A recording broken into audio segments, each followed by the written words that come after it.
మూడో ప్రపంచ యుద్ధానికి సమయం ఆసన్నమైందా?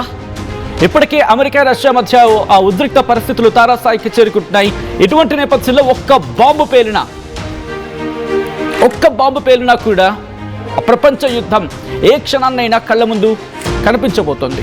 ఇది నేనంటున్న మాట కాదు, జరుగుతున్న పరిణామాల బట్టి జియో పాలిటిక్స్ని, అంతర్జాతీయంగా జరుగుతున్న పరిణామాలని అబ్జర్వ్ చేస్తున్న వాళ్ళు ఎవరికైనా అనిపిస్తున్న మాట, అనిపించబోయే మాట కూడా. ఎందుకంటే ఇప్పటికీ నార్త్ కొరియా ఎంట్రీ ఇచ్చింది. చైనా చెప్పకనే చెబుతోంది కెలికితే మామూలుగా ఉండదని చెప్పి. ఈ నేపథ్యంలోని ఇరాన్లో జరుగుతున్న పరిణామాలు దేనికి సంకేతం?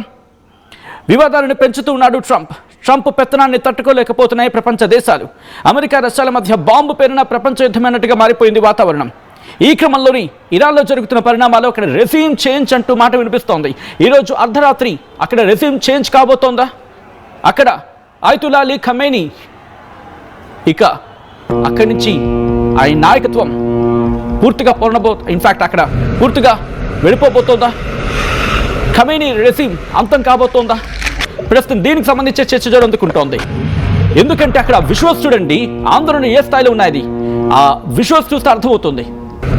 ఒక్కసారి ఇరాన్లో ఎటువంటి పరిస్థితులు ఉన్నాయో నేను చూపించే ప్రయత్నం చేస్తాను. ఒక్కసారి ఇరాన్కి వెళ్ళే ప్రయత్నం చేద్దాం. ఇరాన్లో అక్కడ ఆందోళనలు మిన్నంటాయి. దాదాపుగా గత 10 నుంచి 12 రోజులుగా అక్కడ ఆందోళనలు జరుగుతూ ఉన్నాయి. అక్కడ జరుగుతున్న పరిణామాల గురించి ఆల్రెడీ మనం చాలా మాట్లాడుకున్నాం. ఎందుకంటే అక్కడ $1 ఏకంగా 12 నుంచి 13 లక్షల రియల్స్ వరకు వెళ్ళిపోయింది. అది దాంతోపాటు గతంలో యుద్ధం, ఇజ్రాయెల్ ఇరాన్ యుద్ధంతో పాటు అమెరికా ఎంట్రీ ఇవ్వడంతో వాళ్ళ న్యూక్లియర్ ఫెసిలిటీస్ డ్యామేజ్ అయిపోయాయి. ఇలా అనేక దుష్పరిణామాలను ఎదుర్కొన్న ఇరాన్ ఇప్పుడు పూర్తిగా తన రెజీమ్ చేంజ్ కాబోతుందా? మరి ముఖ్యంగా అయతుల్లా అలీ ఖమేనీ పాలన అంతం కాబోతోందా? దీనికి సంబంధించి చర్చ జరుగుతుంటుందా? ఐ రిక్వెస్ట్ ఒకసారి ఇఫ్ పాసిబుల్ ఆందోళనకు సంబంధించి విజువల్స్ని చూపించే ప్రయత్నం చేద్దాం. ఎందుకంటే ఒక పక్క రష్యాలో ఉద్రిక్తత, ఇంకో పక్క వెనిజులాలో ఉద్రిక్తత, ఇంకో పక్క కొలంబియాలో ఉద్రిక్తత. గుస్తావో పెట్రోతో మాటల యుద్ధానికి తెరలిపాడు. ఇంకో పక్క క్యూబా గురించి మాట్లాడుతున్నాడు. ఇంకో పక్క డెన్మార్క్, ఇంకో పక్క గ్రీన్లాండ్, రష్యా, దాంతోపాటు నార్త్ కొరియా కెలికినట్టుగా. ఇంకో పక్క చైనాను కూడా తైవాన్ విషయంలో. సో ఇట్టని పరిణామాల్లో ఏం జరగబోతుంది అనేది ఆసక్తికరంగా మారుతోంది. ఈ క్రమంలో ఏం జరిగే అవకాశం ఉంది? ఇరాన్లో పాలన అంతం అయితే ఎటువంటి ఇంపాక్ట్ చూపించే అవకాశం కనిపిస్తోంది. దీనికి సంబంధించి డీటెయిల్గా మాట్లాడుకునే ప్రయత్నం చేద్దాం. మనతో పాటు విష్ణు ఐఏఎస్ అకాడమీ నుంచి విష్ణు గారు జాయిన్ కాబోతున్నారు. విష్ణు గారు నమస్తే అండి. విష్ణు గారు వెల్కమ్ టు ఆర్టీవీ. ఇప్పుడు జరుగుతున్న పరిణామాల గురించి డీటెయిల్గా మాట్లాడుకునే ప్రయత్నం చేద్దాం. బట్ అంతకన్నా ముందు ఒక ట్వీట్ నేను మీకు చూపించే ప్రయత్నం చేయబోతాను.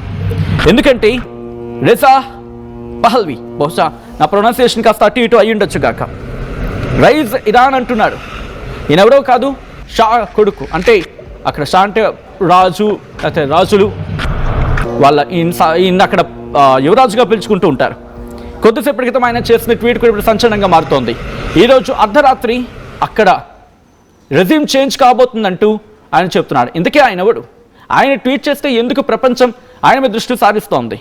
ఇరాన్లో ఎటువంటి సిచ్యువేషన్స్ ఉన్నాయి? ఎందుకు ఇరాన్కి ఇటువంటి పరిస్థితి ఈరోజు వచ్చింది?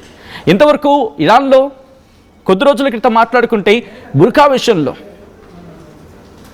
ఎటువంటి సిచ్యువేషన్స్ జరిగిందో చూసాం. సో కంటిన్యూ చేద్దాం. ఆయన చేసిన ట్వీట్, రెజా పహల్వి చేసిన ట్వీట్ నేను చూపించే ప్రయత్నం చేస్తున్నాను. ముందుగా I request ఒకసారి హోల్డ్ చేసే ప్రయత్నం చేయండి. Millions of Iranians demands their freedom tonight. In response, the regime in Iran has cut all lines of communication. It has shut down the internet. It has cut landlines. It may even attempt to jam satellite signals. I want to thank the leader of the free world, President Trump, for reiterating his promise to hold the regime to account. It is time for others, including European leaders, to follow his lead, break their silence and act more decisively in support of the people of Iran అంటూ కూడా ఆయన చేస్తున్న tweet. అసలు ఈయనవాడు ఎందుకు tweet చేశాడు? ఇవన్నీ మాట్లాడుకుందాం. ఎందుకంటే జియో పాలిటిక్స్లో పాయింట్ టు పాయింట్ కరెక్ట్ అయితేనే అర్థమవుతూ ఉంటాయి. కాబట్టి వాటిని క్లియర్గా మనకి ఎక్స్ప్లెయిన్ చేసేందుకు మనతో పాటు ఉన్నారు విష్ణు గారు. విష్ణు గారు, ఫ్రమ్ ద బిగినింగ్ మాట్లాడుకునే ప్రయత్నం చేద్దాం. 40, 45, 46 ఏళ్ల పాలన ఒకవేళ ఇదే కనుక నిజమైతే అంతమైపోతుంది. మధ్యప్రాచ్యంలో ఇరాన్ అనేది లేకపోతే కనుక కంప్లీట్ గుప్తాధిపత్యం అమెరికాది. ఒకసారి ఎక్స్ప్లెయిన్ చేసే ప్రయత్నం చేద్దాం. ఈ రోజు రాత్రి కనుక అయతుల్లా అలీ ఖమేనీ పాలన అంతమైపోతే ఇరాన్ పరిస్థితులు ఎలా ఉంటాయి, అమెరికాకి ఏం రికల్స్ రావచ్చు? ఖచ్చితంగా సచిన్ గారు, ఇందులోకి వెళ్ళే కన్నా ముందు మనం చరిత్ర తెలుసుకోవాల్సిన అవసరం ఎంతైనా ఉంది. 1944లో అక్కడ షా రెజీమ్ అనే రెజీమ్ ఫామ్ అయిందనమాట 1944లో. ఆ 1944 Shah regime United States of అమెరికాకి ఒక తొత్తులాగా, లేకపోతే యునైటెడ్ స్టేట్స్ ఆఫ్ అమెరికా చెప్పినట్టు వినే రెజీమ్ అనమాట. సో 1944 నుండి 1979 వరకు ఈ షా రెజీమ్ మొత్తము యునైటెడ్ స్టేట్స్ ఆఫ్ అమెరికా చెప్పిన విధానంలో వెళ్ళేది. 1979లో ఇస్లామిక్ రెవల్యూషన్ వచ్చి అయతుల్లా ఖమెనీ గవర్నమెంట్, అయతుల్లే ఖమెనీ రెజీము, ఇస్లామిక్ రెవల్యూషన్ అని అంటాం దీన్ని మనము, ఆరెంజ్ రెవల్యూషన్ కూడా అంటాము. సో ఓవరాల్గా ఇస్లామిక్ రెవల్యూషన్ వచ్చేసి 1979 నుండి ఈ రోజు వరకు మీరు చెప్పినట్టుగా ఈ రోజు అర్ధరాత్రి వరకు Islamic regime, Islamic government run అవుతుంది. సో దీనికి ఎక్కడి నుంచి పునాదులు పడ్డాయని తెలుసుకోవాల్సిన కూడా ఇంతనే ఉంది. 2022లో ఒక మజీనీ అనే ఆవిడ హిజబ్ కట్టుకోకపోవడం వల్ల అక్కడ మోరల్ పోలీసింగ్ బాగా ఉంటుంది. అంటే షరియా లాని మాత్రమే ఇంప్లిమెంట్ చేయాలి, వాళ్ళని మోరల్ పోలీసులు అని అంటారు అనమాట. వాళ్ళు తనని తీసుకొని జైల్లో పెట్టేసి కొట్టడం వల్ల తను చనిపోయింది. ఆ రోజు నుంచి మొదలైనటువంటి మూమెంట్ యాంటీ ఇస్లామిక్ మూమెంట్ 2022లో, తర్వాత 2024లో వచ్చినట్టు ఎలక్షన్స్లో ప్రెసిడెంట్ ఇంతకుముందు ఉన్నటువంటి ఇబ్రహీం రైజ్ ఆయన గవర్నమెంట్, ఆ ప్రెసిడెంట్ మారిపోయి మొహమ్మద్ పెజల్ ఖాహీ అనే ప్రెసిడెంట్ ఫామ్ అయ్యాడు అనమాట. తర్వాత ఈ మనకి జూన్ 2025లో చూసుకుంటే 12 రోజుల యుద్ధం జరిగింది. Israel, United States of America ఇద్దరు కలిసి ఇరాన్ మీద 12 రోజుల యుద్ధం చేసిన తర్వాత అక్కడ ఉన్నటువంటి infrastructure, physical infrastructure, social infrastructure మొత్తం పేల్చేశారు ఆ 12 రోజుల యుద్ధంలో. అక్కడ మొదలైంది అసలైనటువంటి ప్రాబ్లం. సో ఎకానమీ జనరేట్ అవ్వట్లేదు, ఇన్కమ్ జనరేట్ అవ్వట్లేదు, ఎలాంటి డబ్బులు లేవు. ఒక్కసారిగా హైపర్ ఇన్ఫ్లేషన్ వచ్చింది. ద్రవ్యోల్బణం వచ్చేసి ఎంతవరకు వెళ్ళిందనంటే $1 14 లక్షల రియాల్. అక్కడ మూమెంట్ ఎలా అయిపోయింది అని అంటే బ్రెడ్ అండ్ ఎకానమీ ఉన్నటువంటి మూమెంట్ ఇప్పుడు మాకు బ్రెడ్ అండ్ ఎకానమీ కాదండి, మాకు రెజీమ్ చేంజ్, మాకు పవర్ కావాలి, మాకు మార్పు కావాలి, ఈ ఎన్ని రోజులని ఇస్లామిక్ రెవల్యూషన్లో ఉండాలి, మా పిల్లలకి ఫుడ్ కావాలి, మా పిల్లలకి చదువు కావాలని చెప్పేసి అక్కడ తీసుకొచ్చినటువంటి మూమెంట్ అనమాట. అది కంటిన్యూ అవుతూ ఈ రోజు ఏం జరిగిందని అంటే అక్కడ మార్కెట్ ఉంటుంది, గ్రాండ్ బజార్ ఆఫ్ ఇరాన్. అది ఎకనామిక్ హార్ట్ ఆఫ్ ఇరాన్ అని అంటారు అనమాట. అక్కడ మొత్తం ట్రేడింగ్ సెంటర్, మన ముంబైలో ఉన్నటువంటి స్టాక్ ఎక్స్చేంజ్ లాగా అది మొత్తం ట్రేడ్ అంతా అక్కడ జరుగుతూ ఉంటుంది.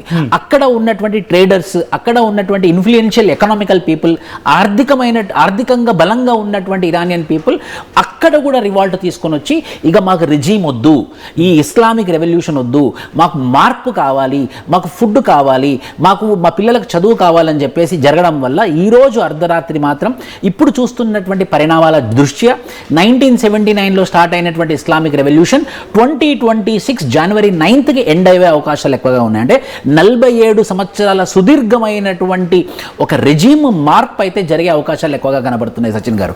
కానీ ఇరాన్ బయటకు కనిపించినంత ఒక విధంగా చెప్పాలంటే అంత వీకెనింగ్ ఎకానమీ కాదు. ఎందుకంటే వాళ్ళ కడుపులోనే ధనం ఉంది, లైక్ చమురు నిక్షేపాలు ఉన్నాయి. ఎందుకంటే మనం కూడా ఒకప్పుడు వాళ్ళ నుంచి చమురు తీసుకున్న వాళ్ళం. సో ఇప్పుడు దాన్ని మార్కెటింగ్ చేసుకోలేకపోతుంది. ఎందుకంటే ఇక్కడ సాధ్యాసాధ్యాల గురించి మాట్లాడుకుందాం విష్ణు గారు. నా దగ్గర డబ్బులు ఉండడం వేరు, ఆ డబ్బును ఉపయోగించలేకపోవడం వేరు. లేకపోతే నా దగ్గర డబ్బులున్నా బయట వాడు కొనకపోవడం వేరు, కొనకుండా చేయడం వేరు. ఇప్పుడు ఇరాన్ దేనికి ఇరుక్కుంటోంది? సో కరెక్ట్ ప్రశ్న సార్ మీది. అంటే ముఖ్యంగా ఏమవుతుందంటే ఇరాన్లో ఆయిల్, చమురు ఉన్నప్పటికి కూడా, ఆయిల్ నిల్వలు ఉన్నప్పటికి కూడా వాళ్ళ మీద ఆర్థికమైనటువంటి శాంక్షన్స్ విధించడం వల్ల, ఫర్ ఎగ్జాంపుల్ ఇండియా మీదనే ఎగ్జాంపుల్ చెప్తాను. ఇండియా మీదనే శాంక్షన్స్ ఉన్నాయి. ఏం శాంక్షన్స్ అంటే ఇరాన్ నుండి నువ్వు కొనుక్కోకూడదు, ఇరాన్ నుండి ఆయిల్ తెచ్చుకోకూడదు. సో వాళ్ళ దగ్గర ఆయిల్ ఉన్నప్పటికి కూడా మార్కెట్ లేదు, వాళ్ళ దగ్గర ఆయిల్ ఉన్నప్పటికి కూడా కొనేవాడు లేడు. శాంక్షన్స్ అంటే ఇక్కడ ఆంక్షలు, ఇది కొనొద్దు, ఇది చెయ్యొద్దు, ఇలా కొంటే ఇలా అని చెప్పి. సో వాళ్ళ దగ్గర ఆయిల్ ఉన్నా కూడా కొనేవాడు లేకపోవడం వల్ల వాళ్ళ దగ్గర డబ్బులు రావట్లేదు. మార్కెట్ అమ్మకాలు కొనుగోలు అవుతాయి కదా డబ్బులు అనేది తిరిగేది. ఆ డబ్బులు రాకపోవడం వల్ల వాళ్ళ ఎకానమీని వాళ్ళు మళ్ళీ పునర్జీవనం ఇవ్వలేకపోతున్నారన్నమాట. అక్కడ ప్రజలు ఏమనుకుంటున్నారు, మీరు అమెరికా శాంక్షన్స్ విధిస్తుందంటే మీరు అమెరికాతో మాట్లాడుకోండి, ప్రజలు మేమేం తప్పు చేశాం, మేమెందుకు నష్టపోవాలి, మాకెందుకు ఇంత ఇన్ఫ్లేషన్, మాకెందుకు భోజనం దొరకకపోవడం, మాకెందుకు బ్రెడ్ దొరకకపోవడం, మీ ఏమైనా జియో పొలిటికల్ ఇష్యూస్ ఉంటే మీరు సాల్వ్ చేసుకోండి. కానీ కామన్ మ్యాన్ ఇబ్బంది పడుతున్నాడు ఇరాన్లో. సో ఇరాన్లో ఈ రోజు ఉన్నటువంటి ప్రాబ్లం ఏంటంటే, ఒక సామాన్య పౌరుడు, ఒక కామన్ మ్యాన్ ఈ ఇంటర్నేషనల్గా విధించినటువంటి శాంక్షన్స్ వల్ల, ఆంక్షల వల్ల, అక్కడ ఉన్నటువంటి ఆయిల్ అమ్మకపోవడం వల్ల, అక్కడ ఉన్నటువంటి గూడ్స్ అండ్ సర్వీసెస్ బయటికి వెళ్ళకపోవడం వల్ల అక్కడ ఎలాంటి ఆర్థికమైనటువంటి పెంపుదల ఉండట్లేదు అనమాట. So there is complete shut down of economy of Iran. But sorry for the interruption Vishnu గారు, అంటే ఎకానమీ గురించి వచ్చినప్పుడు ఇది ఇరాన్ ఈ రెజ్యూమ్ రావడానికి కారణం అది, వాళ్ళు జాతీయకరణ చేశారు వాళ్ళ సంపదని. వెనిజులా ఫార్ములా ఇక్కడ కూడా కనిపిస్తోంది, వాళ్ళు జాతీయకరణ చేసిన తర్వాత అప్పుడు కాస్త మళ్ళీ ముందుకు వెళ్ళారు, అక్కడ పాలన అంతమైన తర్వాత బాగా ముందుకు వెళ్ళారు. కానీ 40 ఏళ్ల పాటు సాగిన ప్రయాణం ఈ రోజు ఇలా కాలగర్భంలో కలిసిపోవడానికి సిద్ధంగా ఉందని చెప్పి మాట్లాడుకోవడానికి కారణం ఏమైంది? ప్రజల్లో పెద్ద మూమెంట్ వచ్చిందండి. ఎప్పుడైనా కూడా ఎక్కడైనా సరే ప్రజల్లో మూమెంట్ వచ్చినప్పుడు ఎవరు ఆపలేరు. మనం ఒక అరబ్ స్ప్రింగ్ అనే కాన్సెప్ట్ ఉంటుంది 2011లో. తునిసియా, ఈజిప్ట్, లిబియా, సుడాన్ ఒక్కసారిగా ఒక 11 రోజులలో లిబియా గవర్నమెంట్, 11 రోజులలో ఈజిప్ట్, 11 రోజులలో సుడాన్, తునిసియా గవర్నమెంట్ పడిపోయాయి. ఎన్నో సంవత్సరాలుగా పాతుకుపోయినటువంటి రాజ్యాధికారము, రాజులు, వాళ్ళని ప్రజలు ఎల్లగొట్టేశారనమాట. అలాంటి మూమెంటే ఇప్పుడు మనకి ఇరాన్లో కనబడుతుంది. కానీ ఒకటి చెప్పుకోవచ్చు, ఇరాన్ ఎప్పటికైనా కూడా హైయెస్ట్ సివిలైజేషన్, గొప్ప సివిలైజేషన్ ఉన్నటువంటి ప్లేస్ ఏదైనా ఉందనంటే ఇరాన్. కానీ అది ఈరోజు అమెరికానే. మళ్ళీ ఈ అమెరికా విధించినటువంటి శాంక్షన్స్, అమెరికా విధించినటువంటి ఆర్థికమైనటువంటి శాంక్షన్స్, ఆంక్షల వల్ల మాత్రం ఈరోజు ఇరాన్ దెబ్బతింది, ఇరాన్ ప్రజలు దెబ్బతిన్నారు. సో ఇరాన్ ప్రజలు ఏం కోరుకుంటున్నారనంటే, మీ ఈ అమెరికా వల్ల మనకు ఆంక్షలు విధించారు కదా, మరి అమెరికా చెప్పినట్టు వినండి. ఎందుకు? కనీసం అమెరికా చెప్పినట్టు వింటే ప్రజలకు భోజనం దొరుకుతుంది. ఇప్పుడు మనం చూసినటువంటి ట్వీట్ కూడా దానికి సంబంధించింది. ఈ షా పెహల్వాయి అనే ఒకసారి ట్వీట్ మళ్ళీ చూపించే ప్రయత్నం చేయండి. ఇప్పుడు మీకు ఈ ట్వీట్ చూస్తే అర్థమవుతుంది, ఎందుకంటే ఇందాక చాలా మంది అడగడం జరిగింది, ఇది ఫేక్ న్యూస్ అంటున్నారు కదా. It's not a fake news, అది ఫేక్ న్యూస్ కాదని చెప్పడానికి ఎవరైతే ఫేక్ అనుకుంటున్నారో we will explain. ఆ ట్వీట్ ని మీరు చూడొచ్చు, రెజాబ్ అని చెప్పి మీరు చూస్తున్నారు కదా.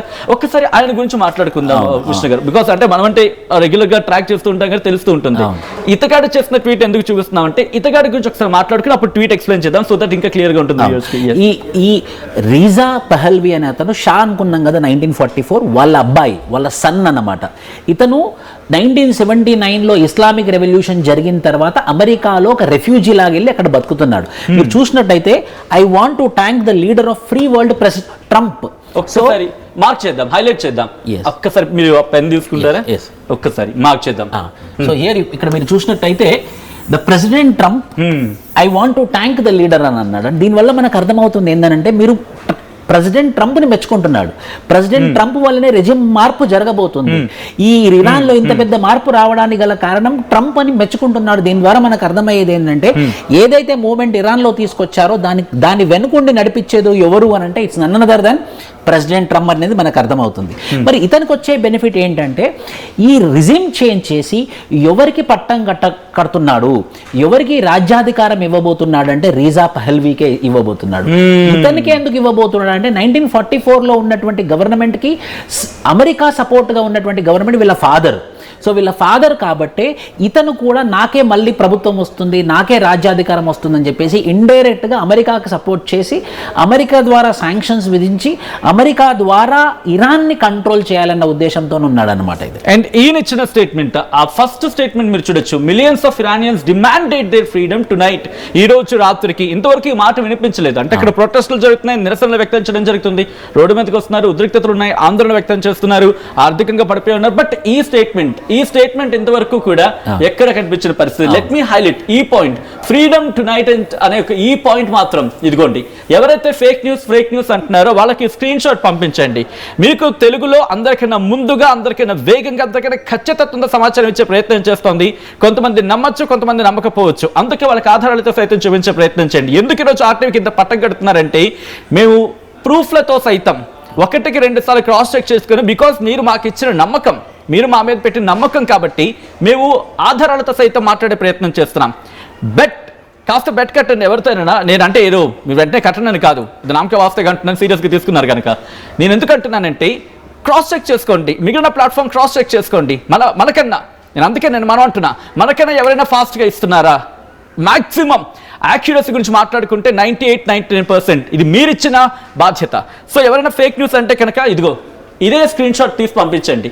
అతగాడు చేసిన ట్వీట్ మనం ప్రూఫ్తో సైతం మాట్లాడుతున్నాం, ఆ విజువల్స్ ని కూడా చూపిస్తాం అక్కడ ఎటువంటి పరిస్థితి ఉందనేది. Yes, sorry for the interruption, please continue. ఇది కూడా సో మెయిన్గా మనము ఇరాన్ యొక్క జియోగ్రఫికల్ మ్యాప్ కూడా మనం చూసినట్లయితే ఆ గల్ఫ్ అనేది ప్రాంతం వెళ్తుంది. అక్కడ ఉన్నటువంటి చమురుల మీద ఈ యునైటెడ్ స్టేట్స్ ఆఫ్ అమెరికా కన్ను కూడా ఉంది. అదేవిధంగా వెనిజువేలాలో కూడా మనం రీసెంట్గా జరిగినటువంటి వెనిజువేలా మూవ్మెంట్ కూడా మనం చూసినట్టయితే ఈ అమెరికా ఎక్కడెక్కడైతే చమురు నిల్వలు ఉన్నాయో, ఎక్కడెక్కడైతే ఆయిల్ నిల్వలు ఉన్నాయో, ప్రపంచం మొత్తం ఆయిల్తోనే నడుస్తుంది. కాబట్టి ఈ ఇరాన్ని వెనిజువేలాని, సౌత్ అమెరికాలో ఉన్నటువంటి వెనిజువేలాని, మిడిల్ ఈస్ట్లో ఉన్నటువంటి ఇరాన్, ఇవి రెండు కంట్రీస్ కనుక యునైటెడ్ స్టేట్స్ ఆఫ్ అమెరికా కంట్రోల్లోకి వచ్చేస్తే ప్రపంచం మొత్తం వాళ్ళ కంట్రోల్లో వచ్చేసినట్టు నమ్ముతుంది. ఫర్ ఎగ్జాంపుల్ ఆర్థిక మాధ్యమం చూసామనుకోండి, అన్నిటికన్నా గొప్పదైనటువంటి ఏంటి ఎకనామికల్ థింగ్, ఆర్థికమైనటువంటి శక్తి ఎవరి దగ్గర అయితే ఆయిల్ నిల్వలు ఉన్నాయో, సో ఈ ఆయిల్ నిల్వలు ఉన్నటువంటి ప్రపంచాలని, ఈ ఆయిల్ నిల్వలు ఉన్నటువంటి దేశాలని కనుక మన కంట్రోల్లో తెచ్చేసుకుంటే పవర్ మన చేతిలో ఉంటుందన్న ఉద్దేశంతో యునైటెడ్ స్టేట్స్ ఆఫ్ అమెరికా చేస్తున్నటువంటి యునైటెడ్ స్టేట్స్ ఆఫ్ అమెరికా కదుపుతున్నటువంటి పావులుగా మనకు అర్థమవుతుంది సార్. సో కానీ ఇక్కడ ఉన్నప్పుడు ఫర్ సపోజ్ మన కంట్రీకి వచ్చి మాట్లాడుకుందాం అనుకుంటే, ఇక్కడ ఏదైనా చేయాలనుకుంటే కనుక మనకంటూ క్యాలిక్యులేషన్ కాస్త కష్టమైన పడదాం, కానీ వేరే వాడి చేతుల్లోకి మనం వెళ్ళొద్దు, బానిసత్వం వద్దు. సో ఇప్పుడు అటువంటి మాట వినిపిస్తుంది కదా, మరి ఇరాన్లో ఎందుకు యాక్సెప్టెన్స్ అంటే ఇంకా మన బహుశా తినడానికి కూడా తిండి గింజలు దొరకని పరిస్థితి. దీనికి ముఖ్య కారణము తిండి దొరకకపోవడము. ఒక్కటి ఆలోచించండి, $1 13 లక్షలు, 13 లక్షల నుంచి 14 లక్షలు. ఇండియాలో $1 90 రూపీస్కి వస్తేనే మనం గగ్గోలు పెడుతున్నామే. $1 = 90 రూపీస్ అంటేనే గగ్గోలు పెడుతున్నటువంటి పరిస్థితి. అలాంటిది ఇరాన్లో ఒకప్పుడు ఒక సివిలైజేషన్కి ఒక సింబల్ అయినటువంటి ఇరాన్లో $1 14 లక్షల రియాల్గా మారిందని అంటే అక్కడ ప్రజల పరిస్థితి మనం ఆలోచించవచ్చు. అంటే ఒక బ్రెడ్ కొనుక్కోవాలి అని అంటే, బాగా వినండి, ఒక బ్రెడ్ కొనుక్కోవాలి అని అంటే 14 లక్షల రియాళ్ళు వేచించాల్సి ఉంది. ఒక బ్రెడ్ ప్యాకెట్ కొనుక్కోవాలి అని అంటే 14 లక్షల రియాలు వాళ్ళు ఖర్చు పెట్టాల్సి ఉంది. కాబట్టి అంటే మన భాషలో చెప్పాలంటే $1 మనం ఒక రొట్టె కొనుక్కోవాలనుకోండి, మన రూపీని వాళ్ళ రియాల్లో జస్ట్ కంపారిజన్ చెప్తున్నాడు. ఎగ్జాక్ట్లీ 14 లక్షలు పెట్టి ఒక బ్రెడ్ ముక్క కొనుక్కోవాలి. ఒక బ్రెడ్ కొనుక్కోవాలంటే 14 లక్షలు పెట్టి కొనాల్సిన పరిస్థితి ఉంది. అలాంటప్పుడు ప్రజలు మూవ్మెంట్ చేస్తారు. సో కానీ ఈ ప్రజలు మూవ్మెంట్ చేయడానికి గల కారణం ఎవరు అంటే మళ్ళీ ఈ మనిషే ట్రంప్. ఎందుకు ఆ 12 రోజులు యుద్ధం చేయడం, ఇన్ఫ్రాస్ట్రక్చర్ని ధ్వంసం చేయడం, అక్కడ ఉన్నటువంటి రోడ్లు, బ్రిడ్జ్లు, ఆయిల్ వెల్స్ని అన్నింటినీ ధ్వంసం చేయడం, వాళ్ళకి శాంక్షన్స్ విధించడం వల్ల వాళ్ళకి డబ్బులు రాకపోవడం, వాళ్ళకి ఇన్కమ్ రొటేషన్ కాకపోవడం, దానివల్ల వాళ్ళ పరిస్థితి కిందికి రావడం. సో ఇవన్నీ చూస్తే ఒక చదరంగం అన్నమాట.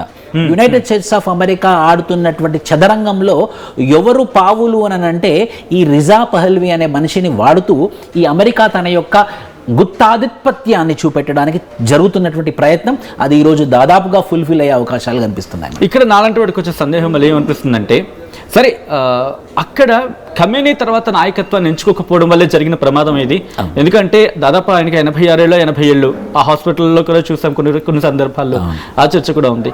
సో ఖమేనీకి తర్వాత వారసుని ప్రవేశపెట్టకపోవడము లేకపోతే చెప్పకపోవడము, ఇది ఏమైనా అక్కడ డిసడ్వాంటేజ్ అయిందా ఇరాన్కి? ఖచ్చితంగా సార్, దీని ఒక ఎగ్జాంపుల్ ద్వారా కూడా చెప్తాను నేను. తమిళనాడులో అన్నా డిఎంకే, ఆల్ ఇండియా అన్నా ద్రవిడ మున్నేట్ర కజగం, జయలలిత గారు చనిపోయిన తర్వాత నెక్స్ట్ హెరిడిటరీ రూలర్ ఎవరని తను చెప్పకపోవడం వల్ల ఈరోజు అన్నా డిఎంకే పార్టీ అనేది లేదు తమిళనాడులో. సో ఖచ్చితంగా ఒక లీడర్ నెక్స్ట్ లీడర్ ఎవరు అని చెప్పేసి వెళ్తే అలాంటి ఇబ్బందులు ఉండవు. సో కమ్యూనై విషయానికి వచ్చినప్పుడు కూడా నెక్స్ట్ లీడర్ ఎవరు అని ప్రచారం చేయకపోవడం వల్ల ఒక వాక్యూమ్ అనేది క్రియేట్ అయింది. ఈ వాక్యూమ్లో ఎవరైనా ఫిట్ కావచ్చు అన్నమాట. సో ఎవరైతే ఈ రాజకీయమైనటువంటి నిరుద్యోగులు ఉన్నారో ఇరాన్లో, వాళ్ళందరూ వాళ్ళ అవకాశాన్ని కోసం ఎదురు చూస్తున్నారు. సో ఈ అవకాశం ఇవ్వడానికి ఎవరు రెడీ ఉన్నారు? United States of America. So ఈ రాజకీయ నిరుద్యోగులందరికీ ఈ అమెరికా వాళ్ళతో ఆడుతుందన్నమాట. ఈ ఆటలో ఈ కమ్యూనై, ఈ ఆటలో ఇరాన్ ప్రజలు వీళ్ళందరూ నష్టపోతున్నారు. కానీ ఒకటి మాత్రం మనం గుర్తుంచుకోవాల్సింది, కానీ అక్కడ ఇన్ఫ్లేషన్, అక్కడ భోజనం దొరకకపోవడం, బ్రెడ్ కొనుక్కోవడానికి కూడా మంచి పరిస్థితి లేకపోవడం, ఈ అన్ని కారణాల చేత ఇదైతే పీపుల్స్ మూవ్మెంట్. ఏది వచ్చినా కూడా మనం పీపుల్స్ మూవ్మెంట్ మనం కాదనడానికి ఎవరం కాదు మనం. సో అన్నిటికన్నా గొప్ప మూవ్మెంట్ పాపులర్ మూవ్మెంట్, గొప్ప మూవ్మెంట్ పీపుల్స్ మూవ్మెంట్. ఈ ఇరాన్ పీపుల్స్ మూవ్మెంట్ వస్తుంది కాబట్టి ఖచ్చితంగా కమ్యూనై కూడా దాన్ని శిరసా వహించి అమెరికా చేతిలో పవర్ ఇవ్వకుండా ఇప్పటికైనా కూడా ఎలక్షన్స్ కండక్ట్ చేసి డెమోక్రటిక్ పద్ధతిలో పవర్ ట్రాన్సిషన్ అనేది జరిగితే బాగుంటుంది. ఓకే, ఇక్కడ ఖమేనీ గురించి మాట్లాడుకోవాలి. గత కొద్ది రోజులుగా ఆయన చేసిన ట్వీట్లు ఎక్కడ వెనెజులా మీద దాడి చేసినప్పుడు ఆయన అన్నారు, శత్రువుకి ఎక్కడ అవకాశం ఇవ్వము, శత్రువు మా మీద దాడి చేసే కన్నా ముందే మేము దాడి చేస్తాము అని చెప్పి మాట్లాడుకొచ్చిన సందర్భం.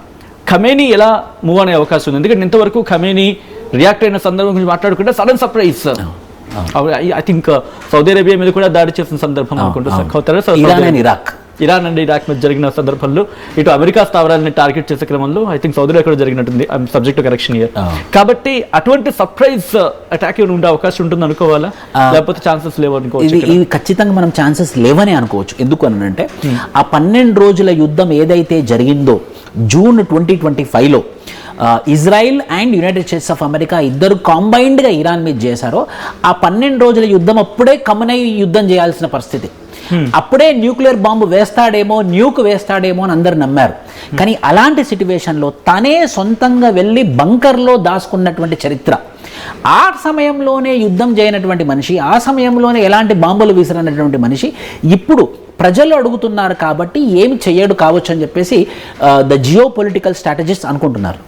ఓకే, సో న్యూక్ గురించి మాట్లాడుకున్నప్పుడు ఇరాన్ బహుశా సూపర్ న్యూక్స్ లేకపోవచ్చు కానీ న్యూక్లియర్ ఐ థింక్ చిన్న చిన్న అయితే ఉన్నాయి. దాన్ని ఏదో అంటూ ఉంటారు చిన్న చిన్న న్యూక్స్ ని. సో ఇప్పుడు వాటిని ఎక్కడా ప్రవేశపెట్టే అవకాశం లేదా? ఎందుకు నేను ఈ మాట అంటున్నానంటే కనుక ట్రంప్ ఆల్రెడీ హెచ్చరించాడు, మీరు కనుక నిరసనకారుల మీద ఏవైనా దాడి చేసినా అమెరికా దిగుతుందని చెప్పి. బట్ ఇక్కడ కామన్గా వచ్చేది ఇది నీ దేశ సమస్య, వాళ్ళ దేశంలో వాళ్ళు చూసుకుంటారు. ట్రంప్ ఎందుకు ఇక్కడ చెప్పడం? అంటే అడ్వాంటేజ్ కోసం చూస్తున్నాడా? ఇది ప్రజల నుంచి మద్దతు కూడగొట్టుకోవడం కోసం, ఇది ప్రజల నుంచి వచ్చినటువంటి మూమెంట్ కోసం, ప్రజల నుండి వచ్చినటువంటి మూమెంట్ కాబట్టి ప్రజల యొక్క మద్దతు కలిస్తే ఖచ్చితంగా ఈ ఇరాన్లో ఉన్నటువంటి ఖమేనీ కానివ్వండి, లేకపోతే ఖమేనీ మద్దతుదారులు కానివ్వండి, ఎవరు కూడా ఏం చేయలేరన్న ఉద్దేశంతో డైరెక్ట్గా ప్రజలకే మద్దతు చేసినట్టు చేస్తున్నాడు. కానీ ఇక్కడ మనం ఇంకోటి గుర్తుంచుకోవాలి, ఇరాన్కి అయితే న్యూక్లియర్ పవర్ ఉంది. అందుకే అప్పుడు జరిగినటువంటి యుద్ధంలో 2025లో నతాన్స్ అనే ఒక న్యూక్లియర్ సెంటర్ని బాంబు దాడుల్లో ధ్వంసం చేసినటువంటి విషయం మనకు తెలిసిందే 2025లో. కానీ ఇప్పటికి కూడా వాళ్ళ దగ్గర న్యూక్లియర్ వెపన్స్ ఉన్నాయి, న్యూక్లియర్ వెపన్స్ వాడొచ్చు. కానీ ఈ సందర్భంలో ప్రజల మూమెంట్, ప్రజల ద్వారా వచ్చినటువంటి మూమెంట్, ప్రజలు అడుగుతున్నటువంటి మూమెంట్ కాబట్టి ఇప్పుడు అలాంటి భారీ స్టెప్ అయితే వేయడు కావచ్చు అని నేనైతే అనుకుంటున్నానండి. ఓకే, అంటే ఖమేనీ ఇప్పుడు బహుశా ఆ దేశం విడిచి వెళ్ళిపోవచ్చు, రష్యాకో లేకపోతే ఎక్కడికైనా వెళ్ళిపోవచ్చు, మాస్కో సెన్స్ రష్యా వెళ్ళిపోవచ్చు అంటున్నారు.